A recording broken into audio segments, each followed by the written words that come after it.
The other high-profile defendant in this is Lori Loughlin and her husband here, and she didn't spend $15,000. They spent roughly a little under $500,000, right? I think that's right. If she's convicted, I don't think I'm giving her any state secrets by saying we would probably ask for a higher sentence for her than we did for Felicity Huffman. I can't tell you exactly what that would be, but the longer the case goes, right? Let's say she goes through to trial. If it's after trial, I think certainly we'd be asking for something substantially higher.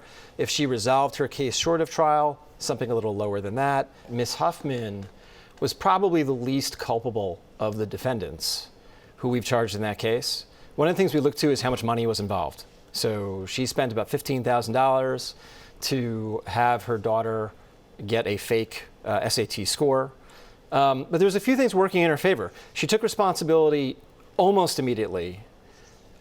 She was contrite, did not try to minimize her conduct. I think she handled it in a very classy way. And so at the end of the day, we thought the 1 month was proportional. I think the 2 weeks that she actually got was also reasonable. What I value in the Felicity Huffman sentence is that I think it sent a clear message to other parents involved that there really is a good chance that if you're convicted of the offense, you're going to go to prison for some period of time. Now, you obviously are charging a number of people, but do you think it is widespread and this is like many, many schools and this happens a lot?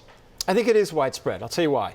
What you see here is that the coaches at universities and colleges who deal with what we call sort of second-tier sports, so not basketball, football, and baseball, where everyone knows who the great high school players are, but things like crew or lacrosse or water polo.